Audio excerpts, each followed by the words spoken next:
ግደለው የሁላችንም ቋንቋ ሆኗል። በውስጥ በኩል ምቀኝነት ካለ ግደለው ነው። ግደለው በምንድን ነው የገባው? በምግብ በልብስ በፎቶ ምንድን ነው በፎቶ ዩቲዩብ ውስጥ ገብተን ፎቶን ስክሪንሾት አደረግንና ሄደን ፎቶ ቤት አሳተምን። በምን ምኑን ፎቶ እንዴት ይወጋል? ጥላወጊ ይሄ ጥላወጊ ለዘመናት የቆየ ምትሃታዊ የመናፍስት አሰራር ነው። ይሄ ከባቢሎን ዘመን ጀምሮ የነበረ አንዳንድ ጊዜ እስራኤል ወደዛ ሲሄዱ የለመዱትን ወደ ሀገር ቤት ይዘው ሲመለሱ አንዳንዴ ጠላት ጣዖቱን ይዞ ሲገባ እንዲህ እያለ ብቻ አብዛኛው የዚህ የምትሃቱን ዓለም ኢሉሚናቲን ጨምሮ ሰክሬት ሶሳይቲ የሚባሉት በዓለም ላይ አሁን የሚያተራምሱት ቫይረስ የሚያመርቱት ይሄ ክፉ የመናፍስትን አሰራር ለሕዝብ ማደንዘዣ የሚጠቀሙት ይሄንን ነው። በየትምህርት ቤቱም እኮ እየደነዘዘ የሚወጣው አለ ምክንያት አይደለም። ስነ ምግባር የለ፣ መንፈሳዊ ነገር የለ፣ በረከት የለ፣ የህሊና በረከት የለ፣ የስነ ምግባር ጸጋ የለ። ባዮሎጂ፣ ኬሚስትሪ፣ ፊዚክስ ይማርና እየተሞላ የሚመጣው ያንኑ እቃ ነው። ሰውየውም አስተማሪውም ተማሪውም እቃ ሆኖ ይቀራል። በቃ ምክንያቱም መንፈሳዊ ነገርን እንዲማሩ ሳይሆን ውጫዊ ነገርን እንዲማሩ ነው የላክናቸው ልጆቻችን።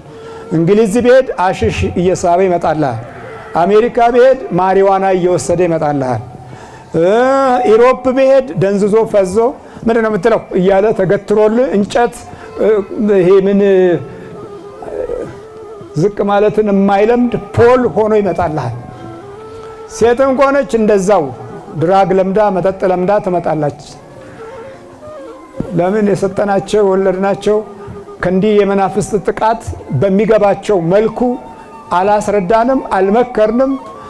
የእግዚአብሔር ብርሃን ከሰው ሕይወት ጋር እንዲያያዝ አላደረግንም። ስለዚህ ዋጋ የለውም።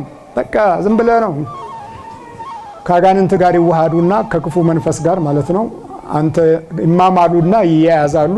ሰውየው ይዋሃድበታል። ከተዋሃደበት በኋላ ሶስት ስራ ይሰራል።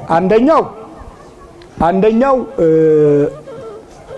መንፈሱን ከመጥራቱ በፊት አይኑ ቡዳ ይሆናል።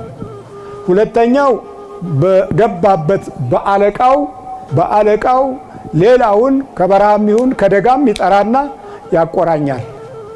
ሶስተኛው ባህሪውን ክፉ ባህሪውን ያካፍላል።